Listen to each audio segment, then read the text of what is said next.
Boa tarde, pessoal do Brasil. Aqui é a Eli Boda, do estado de Washington. E hoje eu estou com um convidado muito especial aqui, o professor Alexandre Vieira. O professor Alexandre tem uma trajetória imensa na área da educação. A gente se conheceu há muitos anos aí na escola municipal em Passo Fundo. Então, eu vou deixar ele se apresentar e a gente vai partir daí a nossa conversa.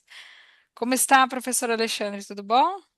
Olá, tudo bem, Ali? Os espectadores também acompanhando, um grande abraço a todos. Prazer enorme poder estar aqui trocando um momento da gente poder parar e conversar, né? Trocar uma ideia juntos.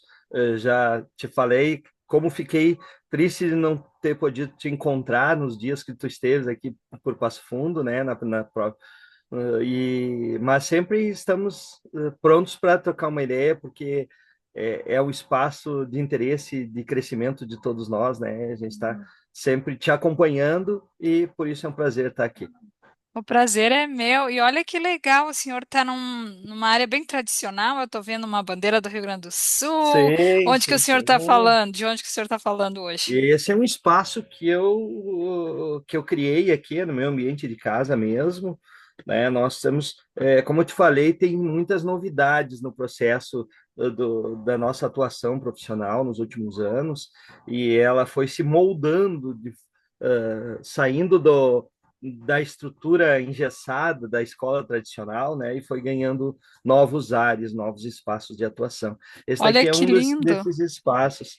É um espaço que eu criei aqui em casa mesmo, ele está em vistas de ampliação, mas ele é ligado a aos elementos da tradição gaúcha. Entre tantas atividades que a gente tem feito, nós criamos nos últimos anos a Universidade Livre da Tradição Gaúcha, para trabalhar especificamente as questões relacionadas ao tradicionalismo e à formação do povo gaúcho. E o Rancho dos Garrados é um espaço onde a gente está sempre construindo isso por aqui. Olha que legal, a gaúchos assistindo a nossa podcast agora. Vamos compartilhar aí. Nossa, muito lindo saber dessa história toda aí da cultura gaúcha. Mas vamos começar do início. Qual é a sua formação, professor Alexandre? Conta um pouquinho da sua história profissional. Perfeito. A minha formação profissional, antes ainda da graduação, ela sempre foi ligada à área de humanas, né? Então, eu mergulhei na juventude, logo no início da vida profissional, nesse campo de humanas, explorei a filosofia oriental, então, tem uma caminhada pela medicina tradicional chinesa, algumas manifestações e práticas que hoje estão com um olhar sobre a terapêutica, né? Mas ela Uhum. tem uma extensão muito maior. Ela nasce na terapêutica, mas ela tem um processo filosófico muito construtivo nisso. Vem das artes marciais, né? E todo esse conjunto que o Ocidente recebe em pedaços, né? Para explorando em gavetas. Então eu iniciei a minha vida profissional com interesse nessa área. Atuei também muito no campo da comunicação e do teatro, ainda antes da faculdade. Então, as relações humanas e o ser humano, o indivíduo e o seu desenvolvimento sempre foram meu foco de trabalho. Mesmo o trabalho em arte e artesanato, do qual o meu pai produzia, né, com artesanato em madeira, minha mãe também, muito ligados ao artesanato gaúcho, assim, sempre focado no ser humano. Na Olha que graduação, legal. Ah, professor, vou só interromper um minutinho. Se tiver algum sim, artesanato pequeno para mostrar por aí, mostramos, se não, colocamos fotos depois na podcast. sim, vamos mostrar. Olha só, por coincidência, eu tenho um Olha, trabalho aqui do meu lado. Deixa eu ver se eu consigo fazer a visualização. Ele é a criação de um ninho de ramas, né? olha que lindo, E pessoal. o pássaro, ele é uma obra do meu pai. Ninho de ramas fui eu que confeccionei. E o pássaro, a escultura do pássaro, é uma obra do meu pai, quando em vida, hoje já falecido. E a pintura, ela é do meu padrinho, Velci Soltier, que é artista plástico. É uma pintura em ouro, né? Então, Olha, madeira, peças naturais, e as artes. visuais unidas em um mesmo Lindíssimos. espaço. Inspirado na Né? natureza. E vende também ou Isso. é mais um hobby? Não, vende, Vende. tudo vira produto, né? Tem que Olha a vender. pessoa. Mas é muito. Depende muito do que é interesse no momento, né? Hoje, por exemplo, o que mais vende assim em forma de arte, apesar de eu estar esculpindo, estar fazendo telas, estar fazendo outras produções, ainda as placas de letreiro, aquelas bem campeiras, assim, é o que mais chama a atenção do povo, né? Que o pessoal procura. Então, a gente vai construindo. Qualquer coisa, nós temos para que o pessoal possa observar Cabanha Romã no Facebook.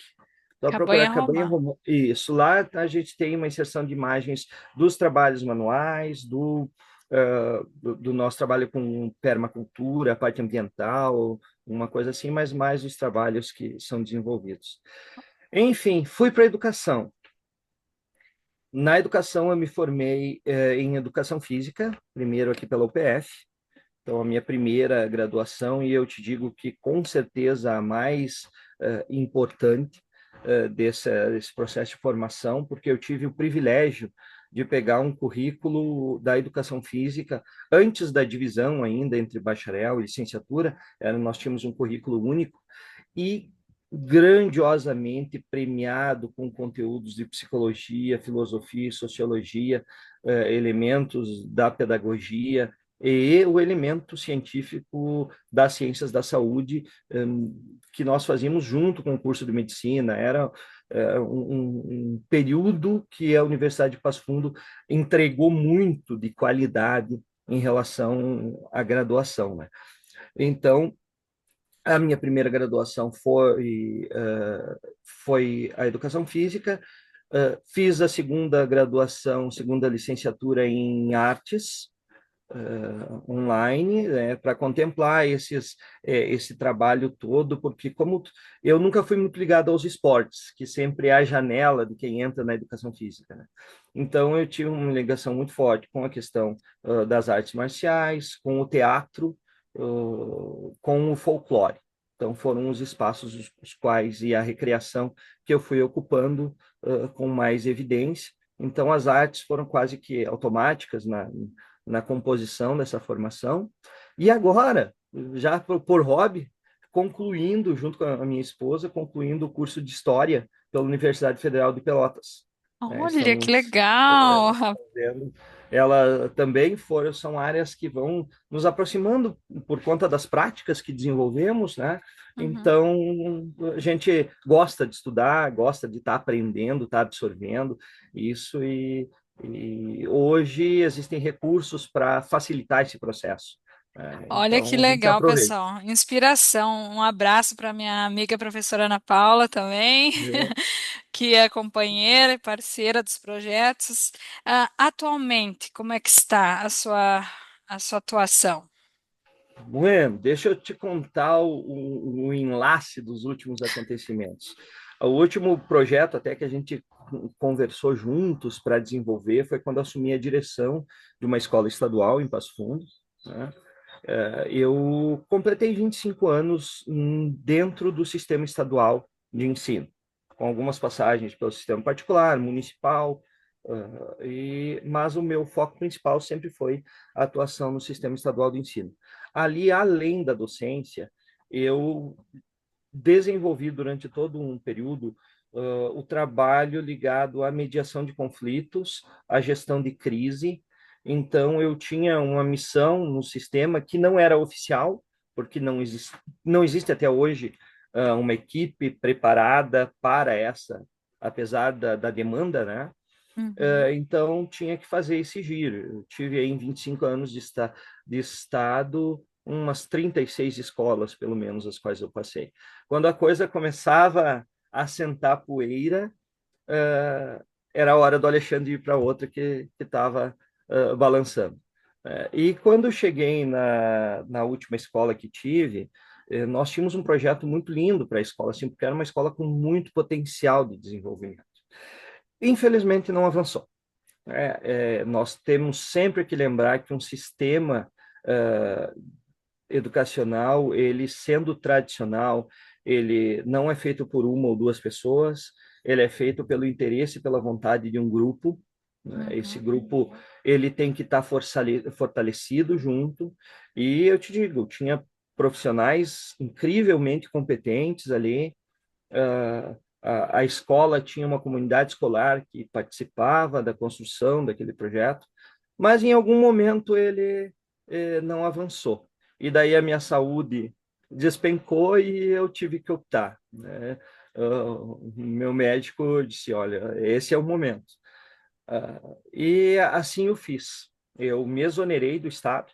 Eu já tive 40 horas de com dois concursos no Estado, me exonerei dessas horas todas e resolvi reencontrar nesse espaço como educador, porque sou assim, não me vejo diferente disso em qualquer espaço que eu atue. A educação é um propósito de vida, mas eu precisava fazer isso num espaço em que me permitisse sair das amarras do sistema tradicional e realmente construir algo novo. E eu fui buscar isso dentro das artes, da produção cultural, da literatura, do sistema de cultura que o Brasil hoje tem ao alcance de todos. Né? A caminhada no tradicionalismo da nossa família, né, que todos são Uhum. envolvidos, ela já tinha uma trajetória. Nós ampliamos essa capacidade de formação, de desenvolvimento, de pesquisa. Então, nós levamos a pesquisa que sempre existiu dentro do tradicionalismo, mas que não era levada a sério pelo espaço científico das escolas, das universidades.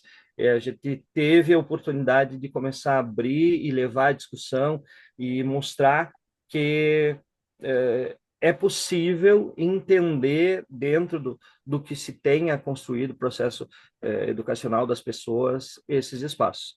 Bom, hoje eu E sou. só Vamos lá, uma eu te. perguntinha. Por favor. Esse espaço cultural e tradicionalista, ele está dentro, ligado à Universidade Livre, ou ele está ligado a um CTG, um Centro de Culturas, ou é em todos os espaços? Como que está essa? Nós atuamos assim, nós temos uma produtora cultural, então nos tornamos empresa nesse processo, né? A nossa produtora cultural, ela atua com planejamento, projeto, produção, promoção, né? Linkada com outros escritórios, tem toda uma rede de atuação da cultura, que o primeiro passo precisa ser conhecida. O brasileiro conhece muito pouco do potencial que é o espaço produtivo da cultura, sabe? É um espaço de muita produção, tanto de mão de obra, quanto de conhecimento, quanto de trocas, quanto do crescimento individual de cada ser humano mesmo que consome aqui a cultura. Então, nos tornamos empresa. Eu passei a atuar exclusivamente com a produção cultural e com a formação da Unilivre Tradição. A Unilivre Tradição é uma das marcas da Viespa Cultural, então, que conduz especificamente a formação de prendas e peões para os concursos tradicionalistas e estende essa formação através das redes sociais sobre as atividades, os eventos. Eu levei para o rádio, isso hoje eu estou na Rádio Planalto, FM aos domingos, programa Charles Chimarrão, das 13 às 16 horas. Então, que é um programa musical, é uma rádio voltada ao tradicionalismo gaúcho, então ali também um espaço de trocas, né, dessas construções. Bom, fui para a Academia Passo Fundense Letras, nesse tempo inteirinho aí, eu tenho um trabalho de 7 obras desenvolvidas entre organizações, obras individuais e participações. A gente tem uma caminhada nesse espaço. Daí eu assumi o Conselho Municipal de Cultura de Passo Fundo, da Setorial de Livro e Literatura. Estou conselheiro estadual de cultura do Rio Grande do Sul, sou presidente da Comissão do Livro, Literatura e Bibliotecas do Estado do Rio Grande do Sul, né? Estamos trabalhando hoje no MTG com a formação do departamento de fomento para estender esse olhar de aprendizagem sobre a cultura. E estamos aí produzindo eventos. Fizemos agora, o ano passado, participamos da abertura do Festival Internacional do Folclore de Passo Fundo. Conseguimos reanimar a Universidade de Passo Fundo para o retorno da Jornada Nacional de Literatura. E assim estamos com esse espaço de envolvimento, né? Nossa, muito ocupado, com muitas ações e ainda achou um tempo para conversar com o pessoal nessa podcast. Então, é um orgulho estar aqui com o senhor nessa conversa tradicionalista, cultural. E eu tenho uma pergunta aqui, a permacultura, como que está relacionado a sua atuação com a permacultura? A permacultura é um conceito que já tem, claro, e ela despertou com mais força nos últimos 10 anos no Brasil. Ela já tinha uma caminhada. Goiás começou, se não me engano, Goiás, Minas Gerais começaram com projetos físicos do trabalho de permacultura. Ele foi se estendendo pelo Brasil. Ele não vem puramente no conceito de permacultura, mas vem da necessidade de rever os nossos processos de construção de atuação com o meio ambiente, né? O senhor pode dar um exemplo, assim, de um Sim. projeto de permacultura para o pessoal que está escutando e não está familiarizado com Uhum. o conceito? Os projetos de permacultura, eles tendem a nos condicionar a aproveitar, e não é um conceito científico, tá? Eu sei que tu tem mais conhecimento que eu nessa parte. Ele nos leva a aproveitar mais do ambiente de forma mais natural, de forma mais é, com menor gasto energético. Então, nós temos aí as bioconstruções, que nós vamos encontrar, que é a prática mais tradicional da permacultura, as construções com bambu, com barro, com adobe, com construções com garrafas, com vários elementos aí. Esse é o mais tradicional, que é o que mais se popularizou no Brasil, acredito, em relação às técnicas de permacultura. Mas daí nós vamos encontrar os melhores aproveitamentos da luz solar durante o dia, as formas de cultivo de alimentos, principalmente para as áreas urbanas. É, como o tradicionalismo gaúcho, a origem dele é evidenciar as qualidades do homem do campo, nós encontramos nesse conceito futurista, vamos dizer assim, uma forma tradicional de unir esses conceitos para que as pessoas absorvam isso de forma mais natural, mais tranquila. Porque, acredite ou não, nós ainda temos dificuldade de separar o lixo, né? De separar um Sim. lixo orgânico que poderia estar sendo transformado de forma mais natural, sem tanto. E hoje nós vivemos esse caos climático, o Rio Grande do Sul está sofrendo muito com isso. A, a agricultura de precisão, as monoculturas terão que rever seus conceitos, porque o clima não tem mais um padrão e, obviamente, né, quem é da área destas áreas pode falar melhor do que eu sobre isso, mas nós não temos mais condições de estar só explorando o meio ambiente sem fazer uma contrapartida de manutenção de nossas vidas, né? Uhum. Então, nós unirmos conceitos que são tradicionais com ideias que podem vir nos trazer vantagem na vida, no futuro, é a ideia principal dessa soma. Olha que bonito, pessoal. E nessas podcasts, quase todos os autores têm mencionado algo sobre um clima, sobre rever conceitos, né? E é bom ver quando há um exemplo concreto. O nosso gaúcho, ele gosta de uma coisa rústica, ele gosta de colocar um barro, uma madeira lá Sim. na casa, né? Então, eu acho muito legal. Eu vi em Brasília até mesmo, eu vi uma construção de permacultura no Ministério do Meio Ambiente, com garrafas que o senhor mencionou, né, de Uhum. vidro, Sim. nas janelas, em vez de botar um vidro artificial feito agora, né? Então, essa Uhum. preservação, muito lindo. E também aqui E nessa quando, podcast, pode falar, perdão, só professor. lembrei uma coisa. E o quanto nós podemos unir a arte neste elemento. Porque o pessoal tem, às vezes tem um limite estético, né, de dizer, ah, eu vou usar isso, não sei. O que você consegue, a partir da arte, transformar daquilo que já foi usado para uma nova prática, você faz com que, que se torne melhor do que o novo, muitas vezes, né? E sem falar no valor do, uh, do artesanato, do manual, do que você fez ou que você viu fazerem, que foi feito para ti. Então muda completamente É o uma conceito de coisa valor das única, coisas. exatamente. Muda o conceito de valor. Gostei da colocação, professor. Só lembrando aqui que a gente está celebrando 15 anos da série bianual internacional Conversas entre Educadores, que iniciou no Brasil. Estamos Uhum, dos Estados Unidos e na Europa também com essa série. O primeiro lançamento foi na Academia de Letras de Passo Fundo, com o uhum, Zanetti e a professora Betinha. Então foi uma emoção muito grande e trazer um acadêmico aqui, que agora o senhor está na academia, é um prazer muito grande rever toda a nossa trajetória das conversas entre educadores. Se tiver, como assim, para entrar em contato, qual seria um método mais fácil agora que o senhor está tão diversificado? Qual seria a maneira mais fácil? Tem um uhum. e-mail ou alguma coisa? Ou podemos colocar na podcast quando for ao ar? Podemos colocar no podcast, eu te passo tudo direitinho ali. Nós temos o Instagram, tem a página da Unilivre Tradição, tem as páginas pessoais, páginas como artista, que hoje as redes exigem um olhar especial.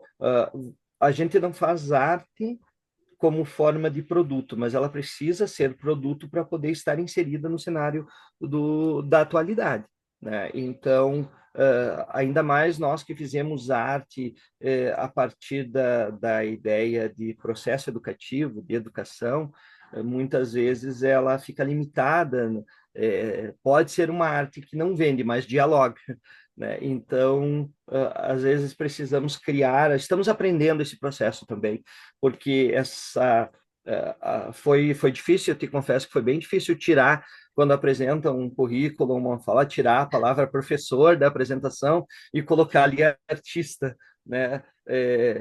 Professor já é uma dificuldade, as pessoas já te olham com desdém muitas vezes, o que é completamente errado. O artista, então, é um pouquinho pior, Oh, mas mas as pessoas não conseguem viver sem a arte, sem cada detalhe que é feito da poesia, da música, da imagem, né? Então, isso que nos levou a dar mais ênfase nesse caminho. sim, mas o tradicionalismo é o que dá o retoque, né? Eu achei muito Sim. único toda essa conversa hoje sobre integrando tradicionalismo e arte, permacultura, tudo Uhum. muito, muito legal. Nesses anos todos de magistério como professor, que foram 25 anos, Uhum. qual seria o momento assim que lhe marcou? Algum momento que poderia ser um momento muito bonito da sua carreira, um momento difícil? Eu entendo que foram processos tão intensos. Eu estive só para. Tu conhece bem o nosso cenário aqui regional, né, Eli? Eu estive na Fazenda None, trabalhando, em tempos ainda de organização do assentamento, pós agora. Eu estive nos limites mais longínquos aqui da sétima região, União da Serra, Nonoai, estive trabalhando no CASE, estive trabalhando só o presídio, que eu não tive o trabalho direto com a escola do presídio, mas trabalhei com a promotoria pública muitos anos aqui no contexto da educação, uh, todas assim escolas que estavam uh, no limite conceitual do que era tolerável ali para algum acontecimento. Fosse ele por conta dos alunos, das famílias, dos professores, da direção, algo que precisava de mudança. Eu me marcou muito, entre tantos desses espaços, ações que foram bem pontuais, assim, que resolveram a questões bem pontuais. No CASE, quando eu passei 15 dias no CASE, uma rebelião, a maior rebelião que teve no caso de Passo Fundo, nós conseguimos protelar por 15 dias. Quando eu saí de lá, que voltaram ao processo tradicional, a rebelião estourou. Então, isso quer dizer, era algo que estava dando certo, que estava funcionando. Foi outros trabalharam também, solucionaram os problemas, então não é algo que só eu tenha a resposta para as coisas, sabe? Mas são momentos que fizeram isso. Quando eu estive com a comunidade indígena do Mato Castelhano também, trabalhei um bom período com eles, o qual eu tive que ser reconhecida a minha origem caigangue, né? Apesar dessa cara Legal, bem europeia parabéns. aqui, pela comunidade caigangue, foi reconhecida a minha origem caigangue também, e daí me foi permitido trabalhar com eles. Nós passamos um ano e meio trabalhando, meio ano na coordenadoria e um ano trabalhando diretamente com eles. Nós conseguimos, na comunidade, parar os conflitos armados. Eles pararam tanto da sociedade branca com a indígena por conta de um processo evolutivo que era a estruturação da escola. Então, isso foi um efeito positivo. E como o que tem dentro de uma aldeia de beira de estrada e a comunidade branca ou a comunidade da sociedade civil tradicional não conhece, né? Todos aqueles desesperos da sociedade que é, o meu filho, eu não consigo controlar o meu filho ou a minha filha, eu não consigo entendê-lo, ele não me entende, é, vive um processo de conflito, de briga, e eu sei bem esse processo, porque foram 3 mandatos de conselho tutelar, também passei nesse interim de tempo. Uh, isso não existe na comunidade indígena. Os Não? pais respeitam os filhos respeitam os pais, sem haver uma necessidade de levantar a voz. A gente É, tem muito a aprender, né, professor Alexandre, a com gente tem outras muito a culturas. aprender. As decisões da comunidade sentavam todas as pessoas da comunidade, das crianças aos anciãos. Todos eram ouvidos sobre o assunto. Às vezes tinha reuniões, eu só avisava para Ana Paula, ó, eu vou ficar 2, 3 dias sem voltar, porque quando começava a gente não saía daquilo sem. E todas as pessoas eram ouvidas, e daí os anciãos se reuniam para tomar a decisão a partir da afirmação de todos. E quando havia disputa, discussão ou dúvidas sobre o comando na mão dos homens, quem assumia a comunidade eram as mulheres.